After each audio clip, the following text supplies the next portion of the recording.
우리가 문을 닫는 순간 한국 반도체는 끝난다. 세계 점유율 90%. 미국과 독일조차 넘지 못한 극자외선 기술의 장벽. 2019년 일본은 수출 규제로 한국 반도체의 숨통을 조였습니다. 글로벌 시장은 즉각 흔들렸고 한국 반도체 종말론이 쏟아졌습니다.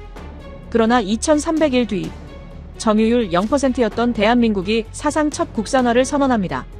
일본이 20년 넘게 쌓아온 독점이 단 7년 만에 균열을 내자 세계는 충격에 빠졌습니다. 타협은 없다. 우리가 직접 만든다. 일본은 독점을 믿었지만 한국이 그 독점을 끝냈습니다.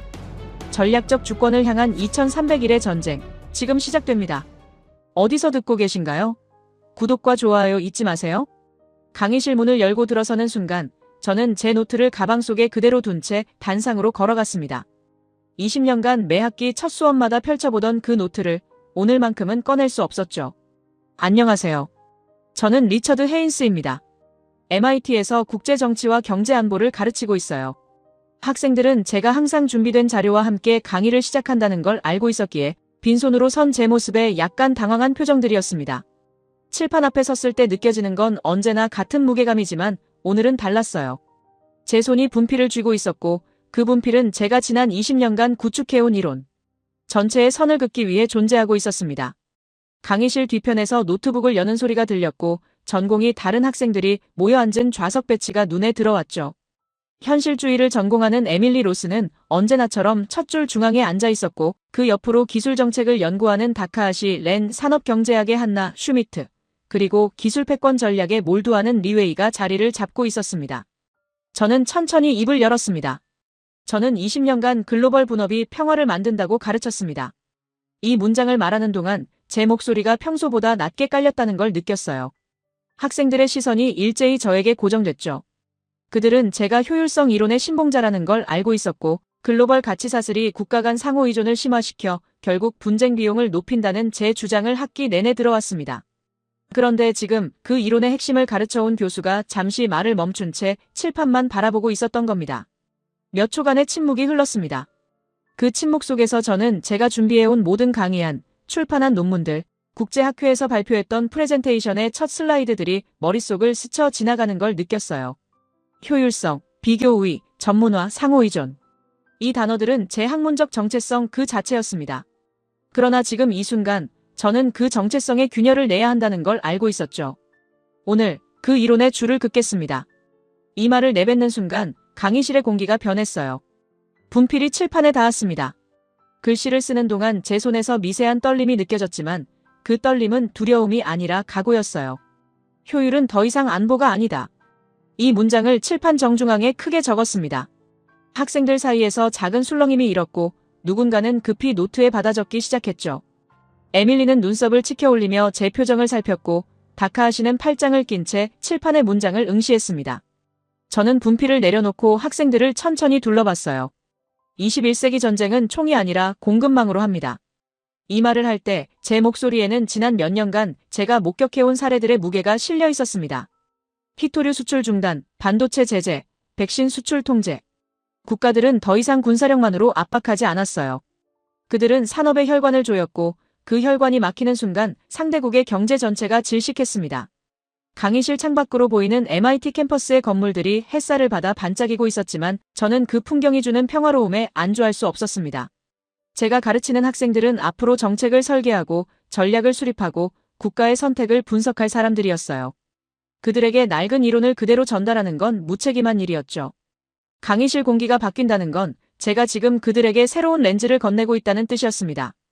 다카하시가 손을 들었습니다. 교수님, 그렇다면 효율성 추구 자체가 잘못된 건가요? 그의 질문은 예상했던 것이었어요. 저는 고개를 저었습니다. 효율성이 틀렸다는 게 아니라 효율성만으로는 안보를 설명할 수 없게 됐다는 겁니다. 과거에는 분업이 평화를 보장했지만 이제 분업은 무기가 됐어요. 의존은 협력이 아니라 취약점이 된 겁니다. 한나가 노트북 화면을 가리키며 물었습니다. 그럼 모든 국가가 자급자족을 목표로 해야 한다는 건가요? 저는 다시 고개를 저었죠.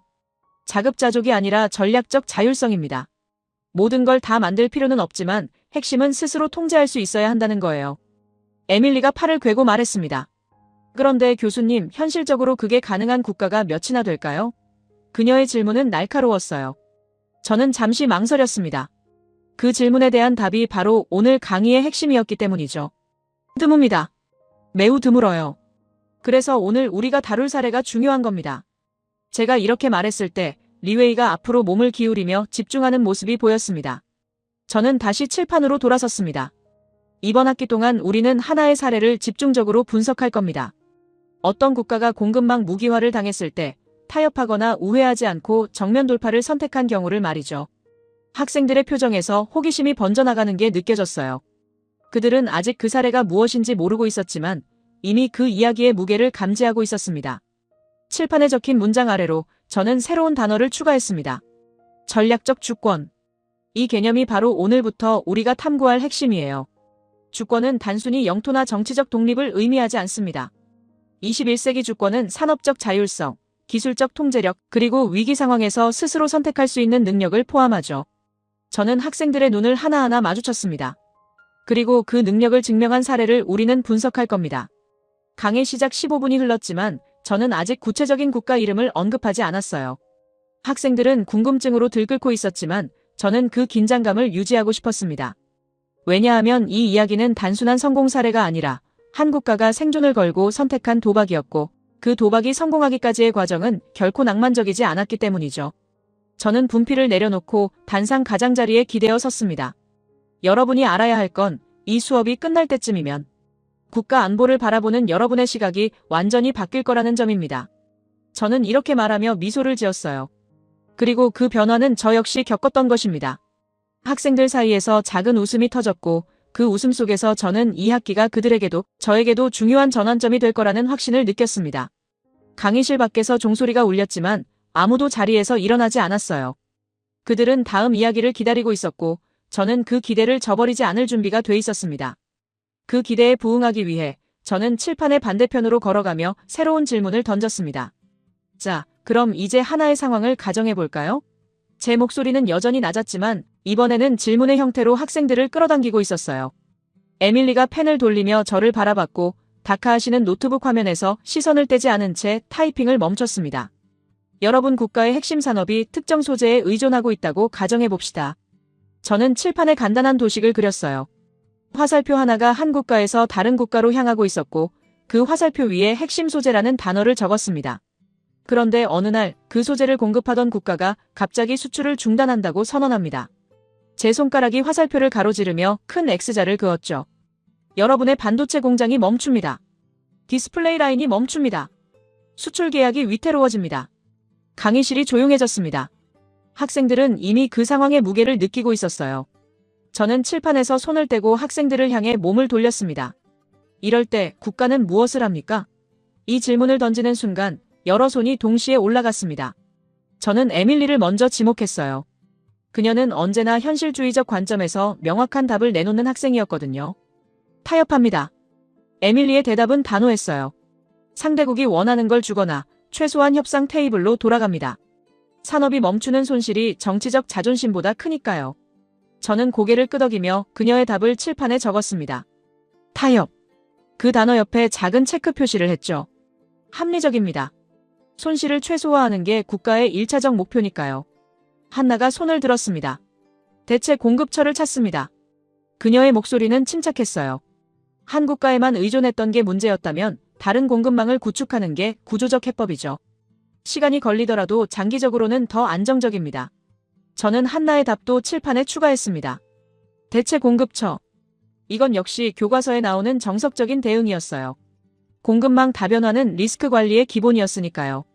리웨이가 팔짱을 풀며 말했습니다. 시간을 벌고 구조를 바꿉니다. 단기적으로는 재고를 활용하고 중기적으로는 기술 제휴를 맺고 장기적으로는 자체 생산 능력을 키웁니다. 자본을 집중 투입해서 격차를 메우는 거죠. 그의 답은 3단계로 나뉘어 있었고 각 단계마다 시간축이 명확했어요. 저는 리웨이의 답을 적으며 속으로 감탄했습니다. 이 학생은 이미 전략적 사고의 틀을 갖추고 있었거든요. 저는 분필을 내려놓고 칠판에 적힌 3가지 답을 천천히 훑어봤습니다. 타협, 대체 공급처, 구조 변화. 모두 맞습니다. 제 목소리에는 인정의 뉘앙스가 섞여 있었어요. 실제로 대부분의 국가는 이 3가지 중 하나를 선택합니다. 왜냐하면 이게 합리적이니까요. 손실을 줄이고 리스크를 분산하고 장기적 안정성을 확보하는 것. 이게 국가 경제 정책의 기본 원칙입니다. 다카하시가 고개를 갸우뚱하며 물었습니다. 그럼 교수님, 다른 선택지도 있다는 건가요? 그의 질문은 예리했어요. 저는 잠시 침묵했습니다. 이 침묵이 학생들에게 무언가 중요한 전환이 일어나고 있다는 신호가 되길 바랐거든요. 강의실 창밖에서 들리던 새소리마저 멀게 느껴지는 순간이었습니다. 있습니다. 저는 천천히 대답했어요. 매우 드물지만 네 번째 선택지가 존재합니다.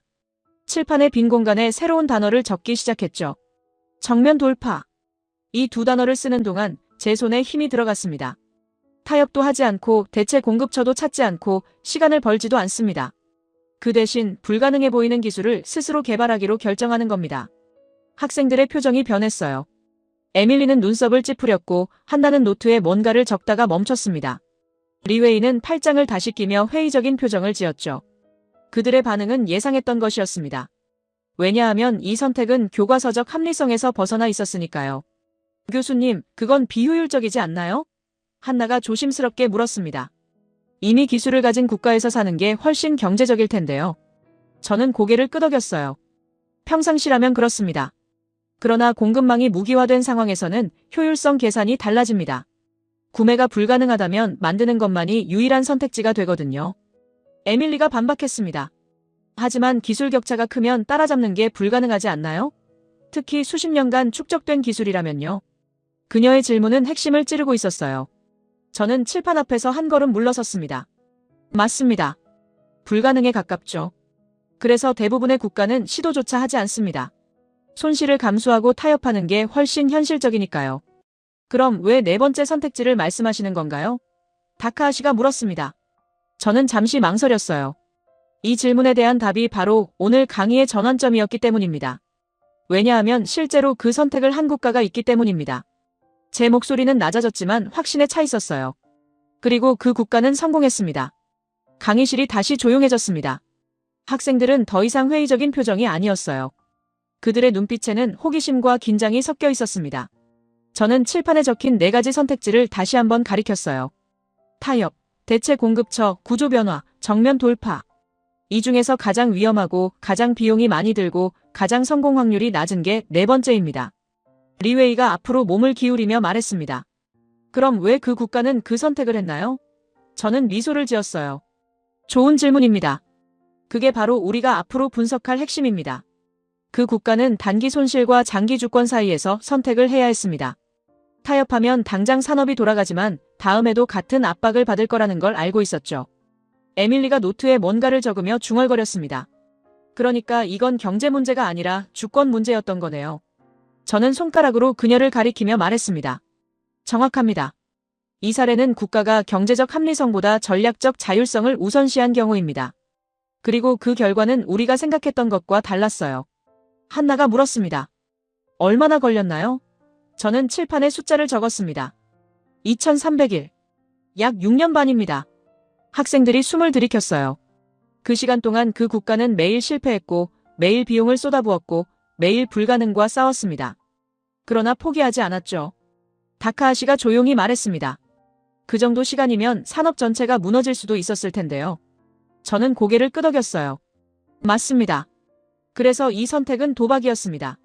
실패하면 산업이 무너지고 성공해도 막대한 비용을 치러야 했죠. 그러나 그들은 이 도박을 선택했고 그 선택이 역사를 바꿨습니다.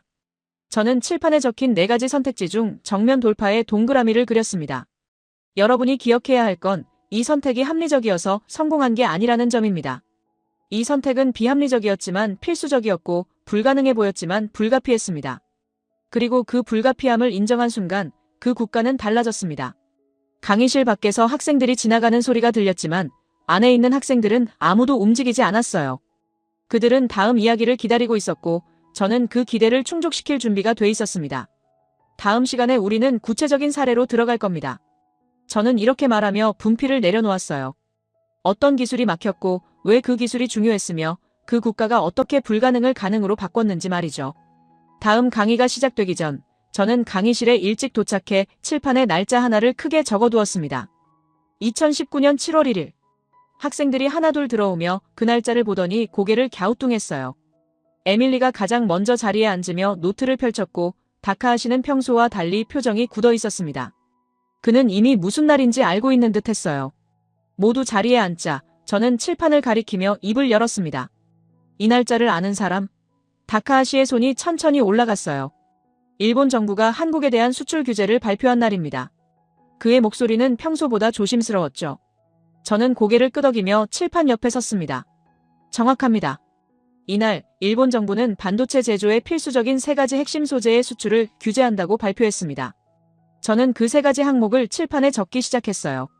포토레지스트, 불화수소, 그리고 EUV 블랭크 마스크. 각 단어를 쓸 때마다 분필이 칠판에 닿는 소리가 강의실에 울렸습니다. 이 중에서 가장 치명적이었던 게 3번째였죠. EUV 블랭크 마스크. 제가 이 단어를 말할 때 리웨이가 노트북에서 뭔가를 검색하기 시작했어요. 한나가 손을 들었습니다.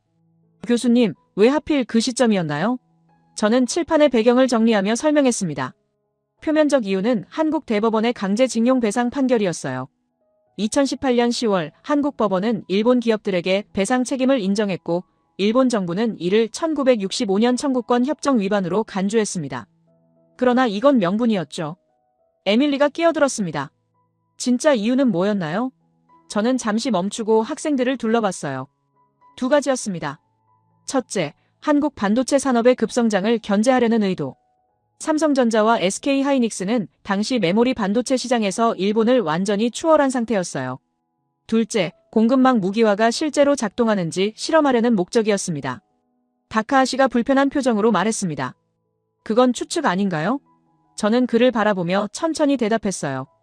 당시 일본 경제산업성의 발표문과 이후 정치인들의 발언을 분석하면 패턴이 보입니다. 그들은 한국이 협상 테이블로 돌아올 거라고 계산했어요. 왜냐하면 대안이 없었으니까요. 저는 칠판에 간단한 도식을 그렸습니다. 일본에서 한국으로 향하는 화살표, 그리고 그 위에 90%라는 숫자를 적었어요. 호야 코퍼레이션과 AGC. 이 두 일본 기업이 EUV 블랭크 마스크 세계 시장의 90%를 장악하고 있었습니다. 제가 이 숫자를 말할 때 학생들의 표정이 굳어졌어요.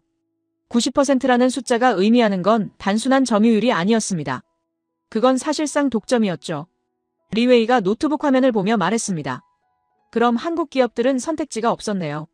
저는 고개를 끄덕였어요. 맞습니다. 그게 바로 일본이 계산한 지점이었습니다. 대체 공급처가 없고 자체 생산 능력도 없으면 결국 굴복할 수밖에 없다는 거죠. 한나가 펜을 돌리며 물었습니다. 그런데 왜 EUV 블랭크 마스크가 그렇게 중요한 건가요? 저는 이 질문을 기다리고 있었어요. 그러나 지금은 기술적 세부 사항을 설명할 타이밍이 아니었습니다. 반도체 제조 공정에서 가장 핵심적인 부품 중 하나입니다. 저는 간단하게만 답했어요. 이게 없으면 최첨단 반도체를 만들 수 없어요. 그리고 일본이 이 부품의 90%를 장악하고 있었죠. 다카하시가 조용히 말했습니다. 그 기술은 오랜 시간 축적된 겁니다. 저는 그를 바라봤어요. 맞습니다. 일본 기업들은 수십 년간 이 기술을 쌓아왔어요. 수천 번의 실패, 막대한 투자, 그리고 무엇보다 시간의 축적. 이건 단기간에 따라잡기 어려운 기술이었습니다. 리웨이가 노트북 화면을 보며 말했습니다. 그럼 한국 입장에서는 정말 대안이 없었네요. 저는 고개를 끄덕였어요. 그게 바로 일본이 계산한 지점이었습니다. 기술 격차가 크고 대체 공급처가 없으면 결국 협상 테이블로 돌아올 수밖에 없다는 거죠. 저는 칠판 앞으로 다시 걸어가며 말했습니다. 일본은 바로 그 불가능성을 무기로 사용했어요. 그들의 계산은 명확했습니다. 한국은 이 기술을 단기간에 따라잡을 수 없고 대체 공급처도 없으니 결국 정치적으로 양보할 수밖에 없다는 거죠. 에밀리가 손을 들었어요. 그런데 그 계산은 합리적으로 보이는데요. 저는 미소를 지었습니다. 맞습니다. 표면적으로는 완벽한 계산이었어요. 시장 점유율도 확인했고 기술 격차도 계산했고 한국의 산업 의존도도 파악했죠. 모든 변수가 그들에게 유리했습니다. 저는 잠시 멈추고 학생들을 천천히 둘러봤어요. 그러나 한 가지를 계산하지 못했습니다. 강의실이 조용해졌어요. 다카하시가 긴장한 표정으로 물었습니다. 뭘 놓친 건가요? 저는 칠판에 새로운 단어를 적기 시작했습니다. 위기를 설계로 바꾸는 국가의 의지. 이 문장을 쓰는 동안 제 손에 힘이 들어갔어요. 일본은 한국이 손실을 계산하고 타협할 거라 생각했습니다. 그러나 한국은 다르게 반응했죠. 리웨이가 앞으로 몸을 기울이며 말했습니다. 정면 돌파를 선택한 건가요? 저는 고개를 끄덕였어요. 맞습니다. 2019년 7월 1일 발표 직후 한국 정부와 기업들은 회의를 열었습니다. 그 회의에서 나온 결론은 간단했어요. 이번에 굴복하면 다음에도 당한다. 그러니 이번 기회에 아예 독립하자. 한나가 놀란 표정으로 물었습니다. 20년 기술을 단기간에 따라잡겠다고요? 저는 잠시 침묵했어요. 정상적인 상황이라면 불가능합니다. 그러나 위기 상황에서는 시간의 밀도가 달라져요. 삼성전자는 즉시 중소기업 SNS텍에 연구 인력을 파견했고 특허를 공유했고 수백억 원짜리 검사 장비를 지원했습니다. 에밀리가 이해했다는 듯 고개를 끄덕였어요. 그러니까 이건 시장 논리가 아니라 전시 동맹이었던 거네요. 저는 그녀를 가리키며 말했습니다. 정확합니다. 평시라면 대기업이 중소기업에게 핵심 특허를 공유할 리 없어요. 그러나 나라 전체가 포위된 상황에서는 논리가 바뀝니다. 다카하시가 조용히 말했습니다. 그래도 성공 확률은 낮았을 텐데요. 저는 칠판에 적힌 날짜를 다시 가리켰어요. 2019년 7월 1일. 이날 일본은 계산했습니다. 설비를 계산했고 시장을 계산했고 기술 격차를 계산했죠. 모든 계산이 자신들에게 유리했습니다. 저는 분필을 내려놓고 학생들을 바라봤어요. 그러나 한 가지 변수를 놓쳤습니다. 위기를 손실로 보지 않는 국가의 반응을 말이죠.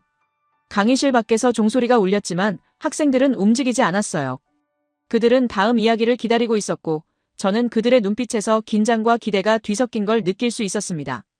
다음 시간에는 정확히 무엇이 막혔는지, 왜 일본이 그토록 자신했는지 기술적으로 파고들어 볼 겁니다. 저는 이렇게 말하며 강의를 마무리했어요. 다음 강의 시간, 프로젝터를 미리 준비해 두었습니다. 학생들이 자리에 앉자 화면에 하나의 이미지가 떴어요. 거울처럼 반짝이는 정사각형 판이었습니다. 겉보기에는 평범한 유리판처럼 보였지만 그 안에는 인류 기술의 극한이 담겨 있었죠. 자, 여러분. 화면을 보십시오. 화면을 가리키며 말을 시작했어요. 평범한 거울 같죠? 하지만 이건 일본이 한국의 심장을 겨눴던 나노 단위의 단두대입니다. 이름은 EUV 블랭크 마스크. 에밀리가 눈을 가늘게 뜨며 화면을 들여다봤어요. 솔직히 특수 유리 정도로만 보이는데요. 이게 그렇게 대단한 건가요? 미소를 지었습니다. 그게 바로 일본이 가졌던 오만의 근거입니다. 겉으론 단순해 보이지만 이건 제조업이 아니라 물리학과 벌이는 전쟁이거든요. 칠판으로 걸어가 EUV라는 글자를 크게 적었습니다. 극자외선이죠. 다카하시가 노트에 뭔가를 적으며 말했어요. 그 정도면 X선에 가까운 파장 아닌가요? 고개를 끄덕였습니다. 정확합니다. 이 빛은 너무 강력해서 일반 물질을 대부분 통과하거나 흡수해버려요. EUV 파장은 성격이 아주 괴팍합니다.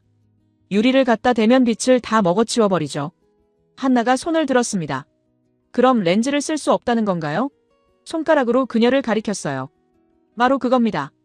일반 반도체 제조에서는 빛을 렌즈로 통과시켜 회로 패턴을 새깁니다. 그런데 EUV는 그게 안 돼요.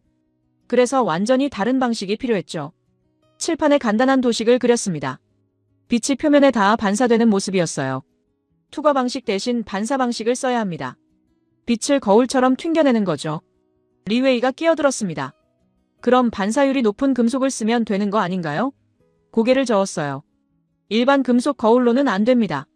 특수한 구조가 필요하거든요. 화면을 다시 전환했습니다. 이번에는 블랭크 마스크의 단면 구조가 나타났어요.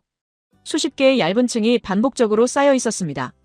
학생들이 화면에 집중했죠. 이게 핵심입니다. 레이저 포인터로 층 구조를 가리켰어요. 몰리브덴과 실리콘을 교대로 100번 적층한 겁니다.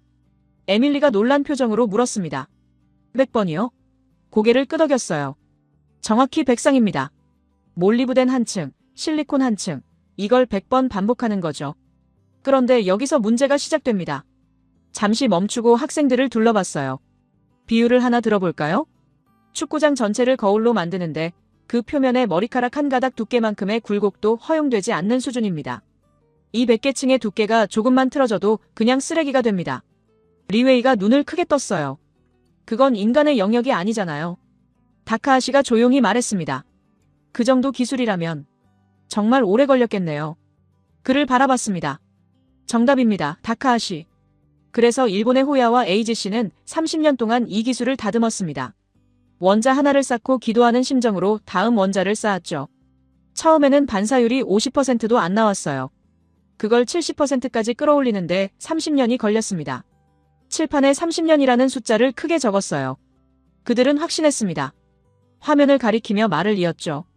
우리가 30년 걸린 이 기술을 한국이 돈 좀 쓴다고 따라올 수 있겠어? 이게 일본의 계산이었습니다. 그리고 솔직히 말하면 그 계산은 합리적으로 보였어요. 화면을 다시 전환했어요. 이번에는 현미경으로 확대한 표면 이미지였습니다. 원자 하나하나가 보일 정도로 매끄러운 표면이었죠. 여기서 또 다른 문제가 있습니다. 화면을 가리키며 설명했어요. 온도가 1도만 변해도 층 구조가 틀어질 수 있어요. 리웨이가 고개를 끄덕였어요. 온도 제어도 완벽해야 하겠네요. 칠판에 3가지 조건을 적기 시작했어요. 첫째, 원자 단위 두께 제어. 둘째, 완벽한 온도 관리. 셋째, 표면 평탄도 유지. 에밀리가 노트에 적으며 말했어요. 하나만 틀어져도 전체가 실패하는 거네요. 맞습니다. 확인했어요. 고개를 끄덕이고 화면을 다시 전환했습니다. 이번에는 불량품 사진이었어요. 표면에 작은 점 하나가 보였습니다. 먼지입니다. 그 점을 가리켰어요. 더 무서운 게 뭔지 아십니까? 이 판 위에 눈에 보이지도 않는 먼지 하나가 앉았다면 100조 원짜리 반도체 라인이 찍어내는 모든 제품이 불량이 됩니다. 나노 먼지 하나가 그들에겐 핵폭탄인 셈이죠. 다카하시가 놀란 표정으로 물었어요. 한 개 전체를요? 맞습니다. 확인했어요. 이 먼지 하나 때문에 이 블랭크 마스크는 전량 폐기됩니다. 그 부분의 회로 패턴이 제대로 새겨지지 않거든요. 한나가 중얼거렸습니다. 그럼 공정 환경도 정확합니다. 이걸 통제하려면 우주선 안보다 수만 배는 깨끗한 환경이 필요합니다. 클린룸 등급이 일반 반도체 공장과는 차원이 달라요. 공기 중 먼지 농도, 습도, 온도, 진동. 모든 변수를 통제해야 합니다. 화면을 끄고 학생들을 바라봤습니다. 이제 이해가 되시나요? 왜 일본이 이 기술을 무기로 사용할 수 있었는지. 에밀리가 천천히 말했어요. 단순히 설비 문제가 아니라 수십 년간 쌓인 노하우의 문제였던 거네요. 고개를 끄덕였습니다. 맞습니다. 돈으로 설비를 살 수는 있어도 경험은 살 수 없어요. 한나가 손을 들었습니다. 그럼 한국이 이걸 단기간에 따라잡겠다고 했을 때 일본은 어떻게 반응했을까요? 잠시 생각했어요. 2019년 당시 전문가들은 다 비웃었습니다. 한국이 7년 안에 이걸 만든다고? 차라리 연금술로 금을 만드는 게 빠르겠다고들 했죠. 일본은 그 비웃음을 등에 업고 한국의 수출기를 막았습니다. 다카하시가 불편한 표정으로 말했습니다. 실제로 불가능에 가까웠을 텐데요. 칠판 앞으로 걸어갔어요. 기술적으로는 맞습니다. 정상적인 환경에서라면 불가능했을 거예요. 아쉬우면 무릎 꿇고 빌어라. 기술은 하루아침에 생기는 게 아니니까. 이게 일본의 메시지였습니다. 리웨이가 앞으로 몸을 기울이며 물었어요. 그런데 한국은 어떻게 대응했나요? 잠시 침묵했습니다. 그 질문에 대한 답이 다음 이야기였거든요. 타협하지 않았습니다. 천천히 말했어요. 대신 불가능해 보이는 선택을 했죠. 에밀리가 눈을 크게 떴습니다. 정면 돌파를요? 고개를 끄덕였어요. 맞습니다. 그리고 그 선택이 어떤 의미였는지, 왜 그 선택을 할 수밖에 없었는지. 그게 바로 다음 시간에 다룰 이야기입니다. 강의실이 조용해졌어요. 화면을 끄고 어두워진 강의실에서 학생들을 응시했습니다. 그 이미지를 바라보며 생각했어요. 이 작은 판 하나가 한국과의 운명을 바꿨다는 사실을. 그리고 그 판을 만들기 위해 한국이 무엇을 걸었는지를 말이죠. 그 판을 만들기 위해 한국이 무엇을 걸었는지 그 이야기를 이어가야 할 시간이었습니다. 다음 강의가 시작되자 학생들은 이미 자리에 앉아 있었어요. 지난 시간의 질문이 아직 그들의 머릿속에 남아있는 듯했죠. 칠판에 간단한 도식을 그렸습니다. 2개의 화살표였어요.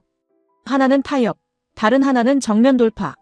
지난 시간에 우리는 기술적 장벽을 봤습니다. 30년 축적된 기술, 원자 단위 정밀도, 먼지 하나도 용납하지 않는 환경. 이 모든 걸 고려하면 타협이 합리적 선택처럼 보였죠. 에밀리가 손을 들었습니다. 그런데 왜 타협하지 않았나요? 그녀의 질문은 핵심을 찌르고 있었어요. 칠판에 타협 화살표를 가리켰습니다. 타협하면 어떻게 될까요? 당장 산업이 돌아갑니다. 수출 계약이 유지됩니다. 손실이 최소화되죠. 리웨이가 고개를 끄덕였어요. 경제적으로는 그게 맞는 선택 같은데요. 맞습니다. 천천히 말했어요. 2019년 7월 한국 정부와 기업들이 긴급회의를 열었을 때도 그런 의견이 있었습니다. 협상 테이블로 돌아가자, 일본이 원하는 걸 주자, 시간을 벌자. 모두 합리적인 제안들이었죠. 다카하시가 조심스럽게 물었어요. 그런데요? 칠판에 새로운 단어를 적었습니다. 다음에도. 이 두 단어를 쓰는 동안 강의실이 조용해졌어요. 한국이 계산한 건 바로 이겁니다. 이번에 굴복하면 다음에도 당한다. 반도체가 안 되면 디스플레이로, 디스플레이가 안 되면 배터리로. 공급망 무기화는 한 번으로 끝나지 않아요. 한나가 노트에 뭔가를 적으며 말했습니다. 그러니까 단기 손실과 장기 주권 사이의 선택이었던 거네요. 손가락으로 그녀를 가리켰어요. 정확합니다. 타협은 당장의 위기를 넘기지만 구조적 종속을 고착화시킵니다. 한국은 그 함정을 봤어요. 칠판에 연대기를 적기 시작했습니다. 1990년대 일본 소재 부품 의존, 2000년대 기술 격차 확대, 2010년대 추격 시도, 그리고 2019년 7월 1일. 이 날짜를 크게 동그라미 쳤어요. 이건 30년간 누적된 구조의 폭발이었습니다. 한국은 이 기회를 구조 자체를 바꾸는 계기로 삼기로 결정했죠. 에밀리가 회의적인 표정으로 말했습니다. 하지만 성공 확률이 너무 낮지 않았나요? 도박으로 보이는데요. 고개를 끄덕였어요. 맞습니다. 도박이었습니다. 그러나 한국은 이 도박을 선택할 수밖에 없었어요. 왜냐하면 타협이 대가가 더 컸거든요. 칠판에 두 개의 시나리오를 적었습니다. 시나리오 1은 타협 후 5년 뒤. 여전히 일본의 의존, 다음 압박 대기 중. 시나리오 B는 실패 시. 산업 타격, 막대한 비용 손실. 리웨이가 앞으로 몸을 기울이며 물었어요. 둘 다 최악 아닌가요? 그래서 시나리오 C를 선택한 겁니다. 화면을 켜며 말했어요. 성공 시 기술 자립, 협상력 확보, 장기 주권. 다카하시가 조용히 말했습니다. 그 확률이 얼마나 됐을까요? 솔직히 말하면 10%도 안 됐을 겁니다. 천천히 대답했어요. 그러나 한국은 그 10%에 걸었습니다. 한나가 손을 들었습니다. 그런 결정을 내리려면 엄청난 정치적 용기가 필요했을 텐데요. 맞습니다. 확인했어요. 당시 한국 대통령은 국민 앞에서 선언했습니다. 우리는 다시는 당하지 않겠다고. 이건 정치적 수사가 아니라 국가 전략의 선언이었죠. 화면에 새로운 슬라이드가 떴습니다. 2019년 8월 한국 정부의 소재 부품 장비 특별법 제정. 에밀리가 화면을 보며 말했어요. 법까지 만들었네요. 고개를 끄덕였습니다. 단순한 기업 지원이 아니었어요. 국가 생존 프로젝트였습니다. 예산 편성, 세제 혜택, 규제 완화. 모든 걸 한 방향으로 모았죠. 리웨이가 질문했습니다. 기업들은 어떻게 반응했나요? 처음에는 망설였습니다. 천천히 말했어요. 특히 대기업들은 계산을 했죠. 실패하면 수백억 원이 날아간다. 성공해도 몇 년이 걸릴지 모른다. 그런데 한 기업이 먼저 움직였습니다. 화면에 삼성전자 로고가 떴어요. 삼성전자가 결단을 내렸습니다. 중소기업 SNS텍과 손잡기로 한 거죠. 다카하시가 놀란 표정으로 물었어요. 대기업이 중소기업과요? 맞습니다. 평시라면 불가능한 조합이었어요. 칠판에 협력 구조를 그렸습니다. 삼성전자에서 SNS텍으로 향하는 화살표들이었어요. 첫째, 연구 인력 파견. 삼성의 박사급 연구원들이 중소기업 연구소로 들어갔습니다. 둘째, 특허 공유. 수십 년 축적한 핵심 특허를 개방했어요. 셋째, 설비 지원. 수백억 원짜리 검사 장비를 무상으로 제공했죠. 에밀리가 이해가 안 된다는 표정을 지었습니다. 왜 그렇게까지 했나요? 경쟁사에게 기술이 넘어갈 수도 있잖아요. 잠시 침묵했습니다. 평시의 논리로는 설명이 안 됩니다. 그러나 이건 전시 상황이었어요. 나라 전체가 포위된 상태에서는 경쟁사 개념이 사라집니다. 한나가 노트에 적으며 말했어요. 전시 동맹이었던 거네요. 손가락으로 그녀를 가리켰습니다. 정확합니다. 삼성전자의 계산은 단순했어요. SNS텍이 성공하면 우리도 산다. 실패하면 우리도 죽는다. 이익 배분 같은 건 나중 문제였죠. 리웨이가 고개를 저으며 말했습니다.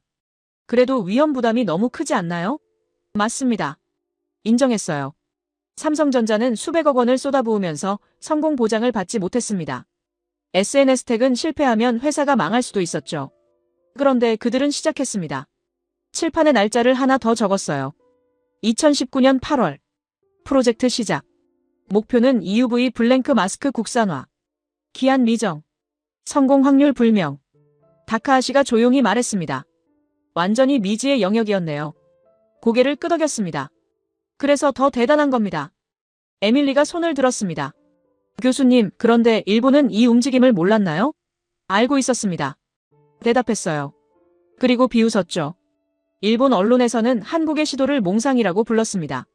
기술은 하루아침에 생기지 않는다.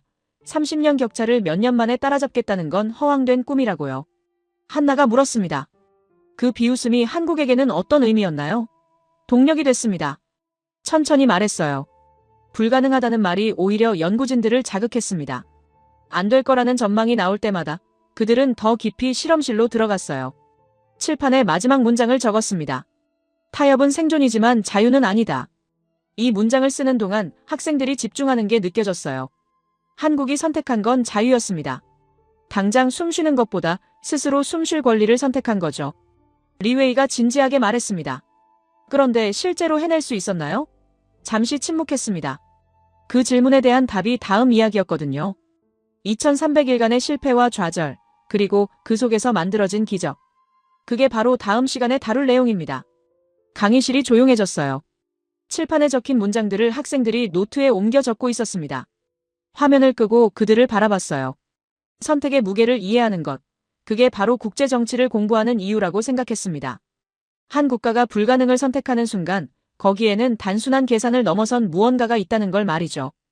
2300일간의 실패와 좌절, 그 이야기를 시작해야 할 시간이었습니다. 강의가 시작되자 칠판에 하나의 숫자를 크게 적었어요. 2300. 학생들이 그 숫자를 바라봤습니다. 2300일 화면을 가리키며 말을 시작했어요. 2019년 8월 프로젝트 시작부터 2025년 말 양산 승인까지 대략 6년 반이죠. 에밀리가 계산기를 두드리며 말했습니다. 일본이 30년 걸린 기술을 6년 반 만에요. 고개를 끄덕였어요. 그게 바로 이 숫자의 의미입니다. 칠판에 간단한 공식을 적었습니다. 30년을 2300일로. 시간의 밀도가 10배 이상 압축된 겁니다. 다카하시가 조심스럽게 물었어요. 그게 가능한 건가요? 정상적인 환경에서는 불가능합니다. 천천히 대답했어요. 그러나 위기 상황에서는 시간의 법칙이 달라져요. 한나가 손을 들었습니다. 구체적으로 어떻게 압축한 건가요? 화면을 켰습니다. SNS텍 연구소 사진이 떴어요. 첫 번째, 24시간 가동. 연구진이 3교대로 실험을 반복했습니다.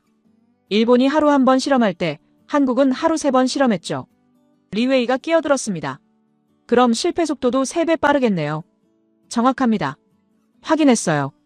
실패가 빨라진 겁니다. 일본이 한 달에 한 번 실패를 분석할 때 한국은 일주일에 3번 실패를 분석했어요. 실패의 밀도가 올라간 거죠. 칠판에 두 번째 요인을 적었습니다. 병렬 실험. 에밀리가 고개를 갸우뚱했어요. 무슨 뜻인가요? 설명을 이어갔습니다. 보통은 한 가지 변수를 바꿔가며 순차적으로 실험합니다. 그런데 한국은 여러 변수를 동시에 테스트했어요. 온도, 압력, 적층 속도. 각각 다른 조건으로 동시 실험을 돌린 겁니다. 다카하시가 말했습니다. 그럼 데이터 분석이 복잡해지지 않나요? 맞습니다. 고개를 끄덕였어요. 그래서 세 번째 요인이 필요했죠. 칠판에 적었습니다.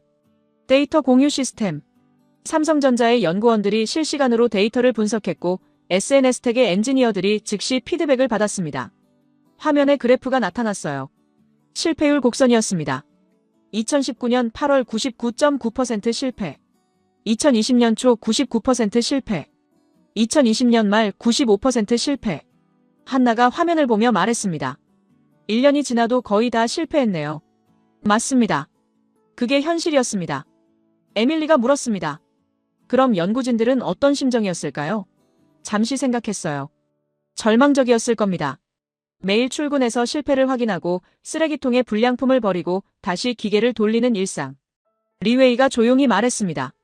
포기하고 싶지 않았을까요? 포기 직전까지 갔습니다. 2020년 중반 연구소 내부에서 회의론이 퍼졌습니다. 1년 넘게 했는데도 성공률이 5%도 안 된다. 이건 불가능한 거 아니냐? 그런 목소리가 나왔죠. 다카하시가 물었어요. 그런데 계속한 건가요? 화면에 새로운 슬라이드가 떴습니다. 2020년 8월 첫 성공 샘플. 학생들이 화면에 집중했어요. 5000번째 시도에서 처음으로 기준을 통과한 샘플이 나왔습니다. 반사율 68%. 일본 제품의 70%에는 못 미쳤지만 최소 기준은 넘긴 거죠. 에밀리가 눈을 빛냈습니다. 그럼 돌파구를 찾은 건가요? 고개를 저었어요. 아직 아닙니다. 문제는 재현성이었거든요. 그 샘플을 다시 만들려고 했는데 안 됐습니다. 똑같은 조건으로 100번을 더 시도했지만 68%가 다시 나오지 않았어요. 한나가 이해했다는 표정을 지었습니다. 우연히 성공한 거였네요. 정확합니다. 그게 더 고통스러웠습니다. 한 번 됐다는 건 가능하다는 뜻이에요. 그런데 왜 안 되는지 모르는 상황. 연구진들은 그 우연을 필연으로 바꾸는데 또 1년을 썼습니다. 칠판에 연대기를 적기 시작했어요. 2019년 8월 시작. 2020년 8월 첫 성공 샘플. 2021년 중반 재현 성공. 2022년 양산 시험. 2023년 품질 안정화. 2025년 말 최종 승인. 리웨이가 화면을 보며 말했습니다. 각 단계마다 1년씩 걸렸네요. 그게 압축된 시간입니다. 천천히 설명했어요. 일본은 각 단계를 5년씩 거쳤습니다. 한국은 그걸 1년으로 줄였죠. 어떻게 가능했냐고요? 다카하시가 고개를 끄덕이며 물었어요. 실패를 쓰레기통에 버리는 속도가 빨랐기 때문입니다. 화면에 연구소 내부 사진이 떴어요. 쓰레기통 가득 쌓인 불량 마스크들이었습니다. 에밀리가 놀란 표정으로 말했습니다. 저게 다 실패작이에요? 고개를 끄덕였어요. 저 사진 한 장에 수억 원어치가 담겨 있습니다. 한나가 중얼거렸습니다. 돈을 태우는 거네요. 맞습니다. 인정했어요.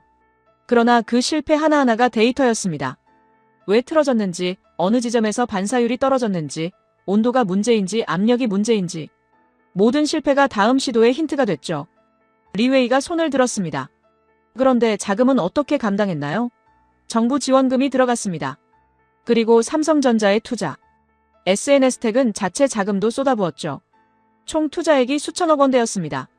다카하시가 조용히 말했습니다. 실패하면 다 날아가는 돈이었네요. 그래서 압박이 컸습니다. 연구진들은 매일 그 압박 속에서 일했어요. 오늘 실패하면 내일은 더 적은 예산으로 싸워야 한다. 시간이 지날수록 자금이 줄어든다. 그 긴장감 속에서 2300일을 보낸 겁니다. 에밀리가 물었습니다. 그 과정에서 포기한 사람은 없었나요? 있었습니다. 중간에 나간 연구원들도 있었고 회의론을 주장하다가 팀을 떠난 사람들도 있었죠. 그러나 대부분은 남았습니다. 한나가 물었어요. 왜요? 칠판에 한 문장을 적었습니다. 우리가 안 하면 누가 하나? 이게 그들의 답이었습니다. 저는 천천히 말했어요. 포기하면 일본에게 다시 무릎 꿇어야 한다.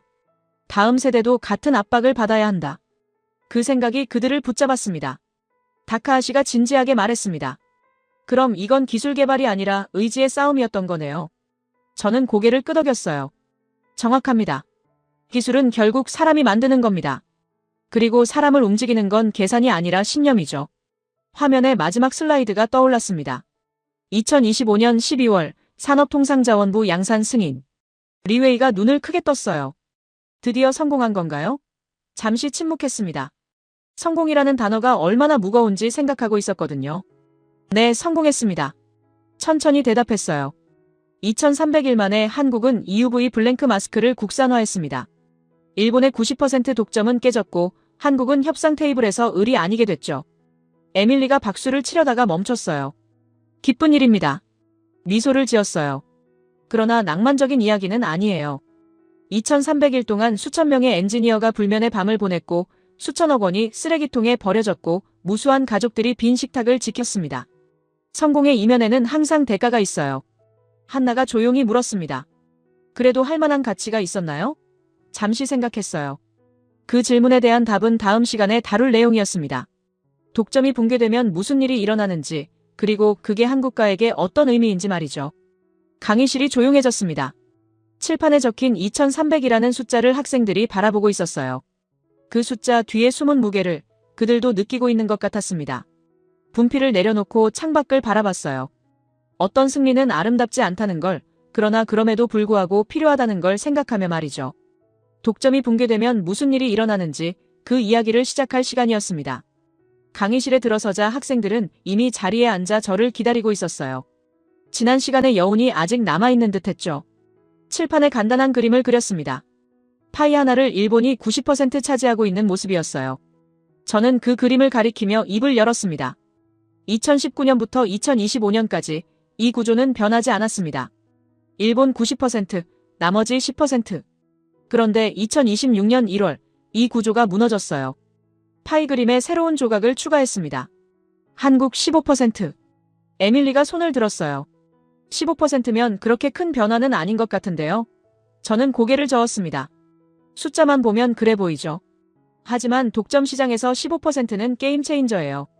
칠판에 독점이라는 단어를 크게 적고 그 밑에 설명을 추가했습니다. 독점의 힘은 대체 불가능성에서 나옵니다. 저는 학생들을 천천히 둘러보며 말했어요. 일본이 가격을 올리면 사야 합니다.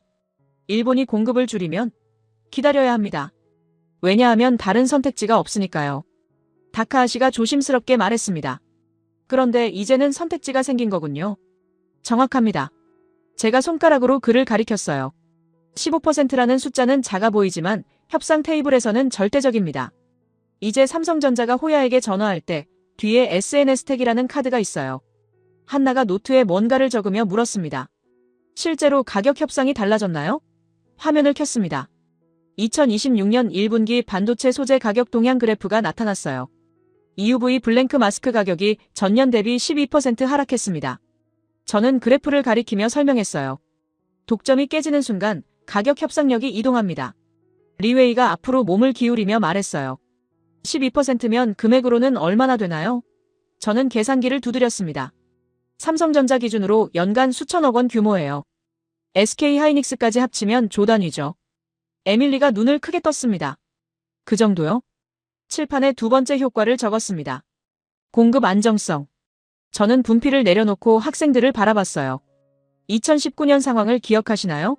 일본이 수출을 막았을 때 한국 기업들은 속수무책이었습니다. 그런데 이제는 다르죠. 일본이 다시 압박을 시도해도 한국은 자체 공급망이 있어요. 다카하시가 불편한 표정으로 말했습니다. 그럼 일본 입장에서는 무기를 잃은 거네요. 저는 잠시 그를 바라봤습니다. 무기라는 표현이 적절하네요, 다카하시. 맞습니다. 공급망 무기화는 대체 불가능할 때만 작동해요. 대안이 생기는 순간 그건 더 이상 무기가 아닙니다. 화면에 새로운 슬라이드가 떴습니다. 한국 반도체 산업 연간 보고서였어요. 핵심 소재 자급률 항목이 눈에 띄었죠. 저는 레이저 포인터로 숫자를 가리켰습니다. 2019년 자급률 8%, 2026년 자급률 23%. 한나가 계산을 하더니 말했어요. 3배 가까이 올랐네요. 그리고 이건 시작일 뿐입니다. 저는 천천히 말했어요. EUV 블랭크 마스크 성공 이후 한국은 다른 핵심 소재 개발에도 박차를 가하고 있습니다. 포토레지스트, 특수가스, 초정밀 연마제. 하나씩 독점이 깨지고 있어요. 리웨이가 손을 들었습니다.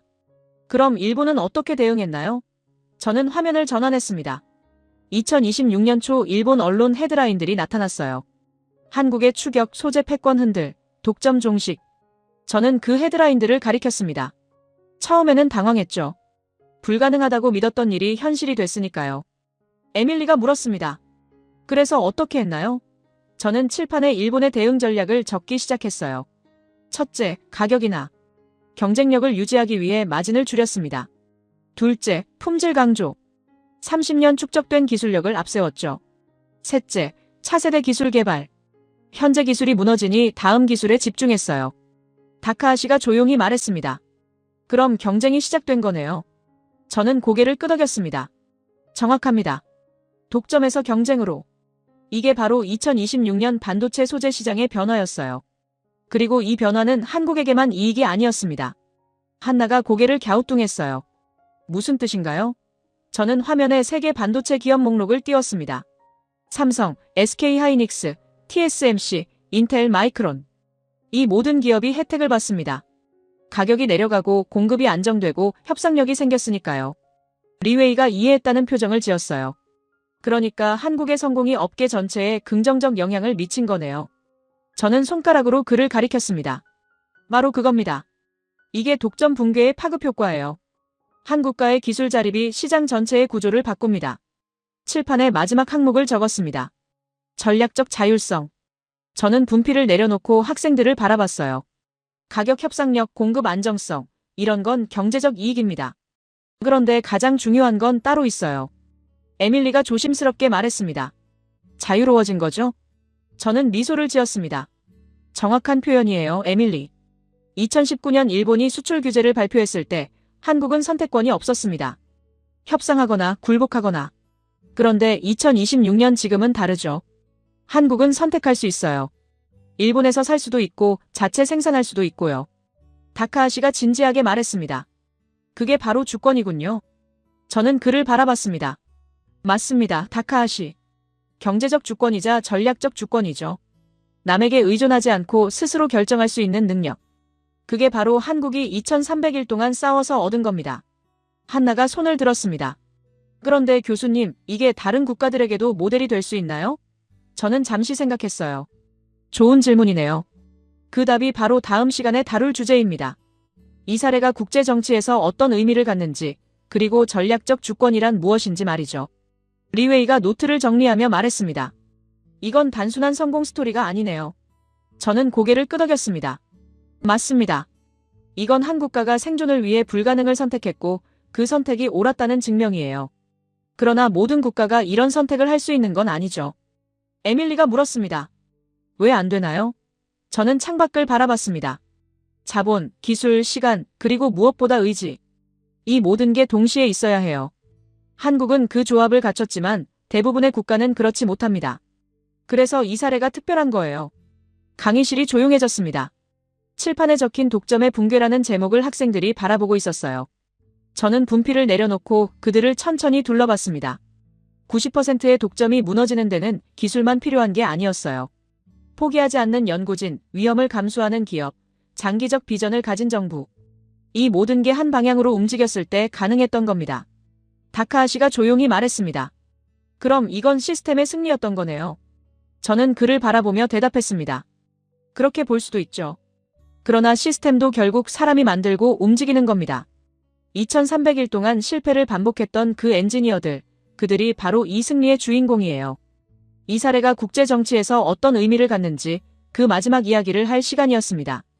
강의실에 들어서자 학생들의 표정이 달라져 있었어요. 8주간의 여정이 그들을 변화시킨 게 느껴졌죠.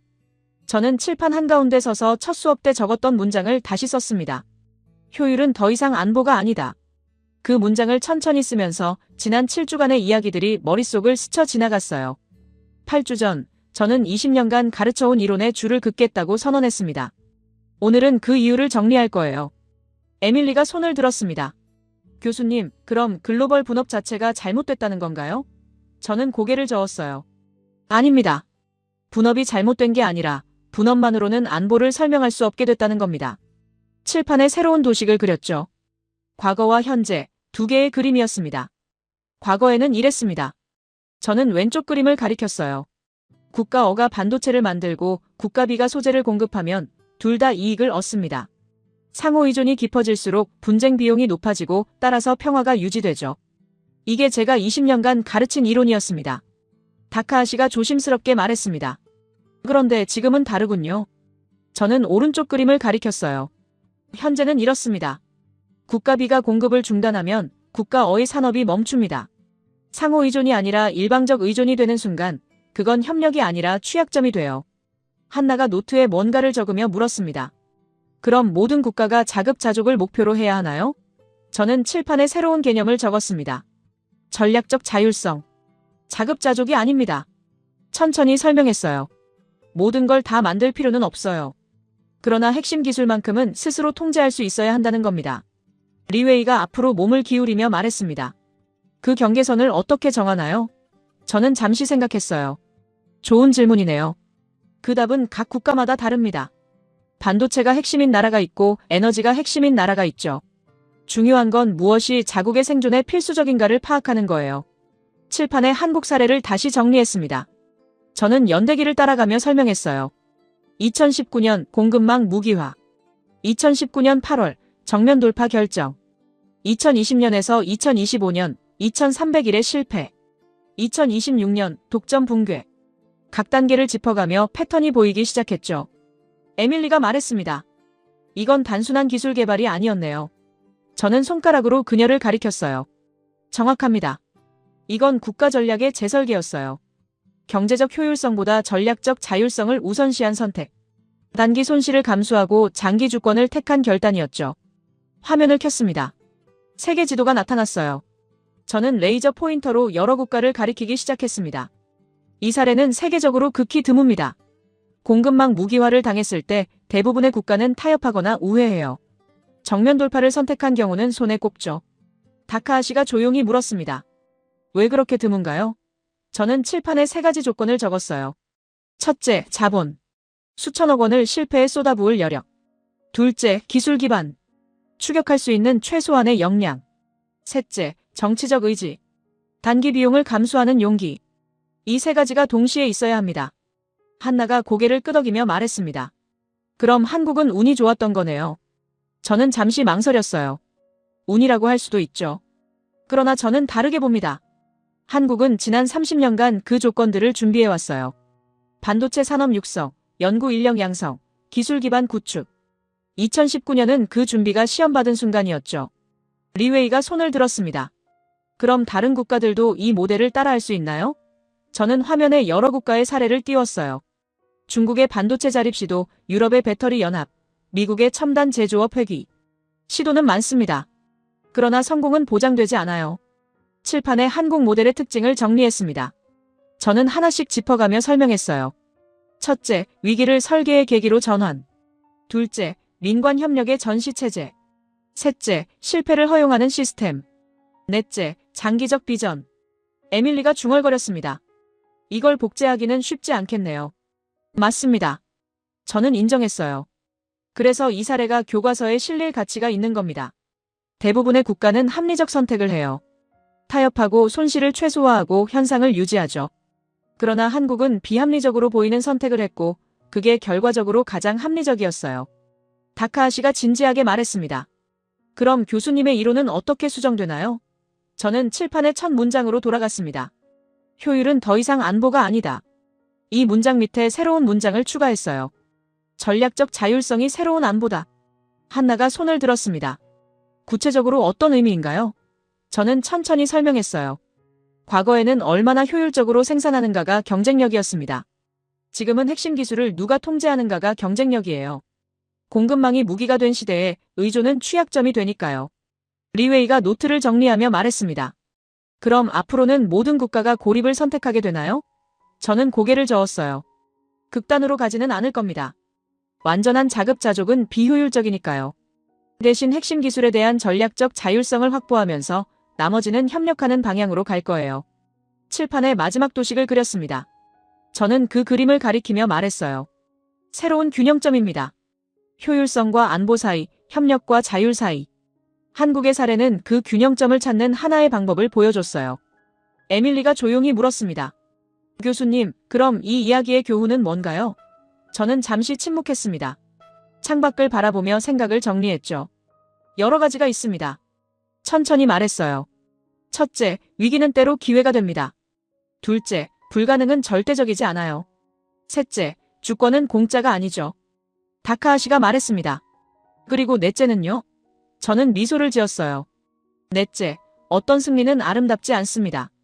2300일간의 실패, 수천억 원의 비용, 무수한 불면의 밤.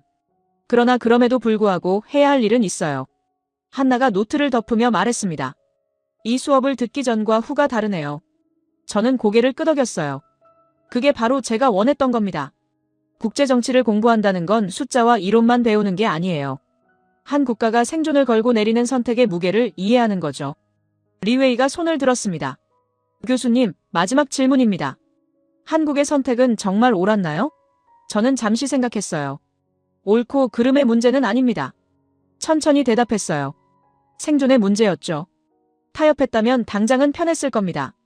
그러나 다음 압박, 그 다음 압박이 계속됐을 거예요. 한국은 그 고리를 끊기로 결정했고 성공했습니다. 칠판 앞에 섰습니다. 저는 학생들을 한 명씩 천천히 바라봤어요. 여러분이 기억해야 할 건 이 이야기가 끝난 게 아니라는 점입니다. 2026년은 시작이에요. 한국은 다음 기술에 도전하고 있고 일본은 반격을 준비하고 다른 국가들은 이 모델을 연구하고 있죠. 에밀리가 말했습니다. 그럼 또 다른 전쟁이 시작되는 거네요. 저는 고개를 끄덕였어요. 기술 주권을 둘러싼 전쟁은 끝나지 않습니다. 그게 21세기의 현실이에요.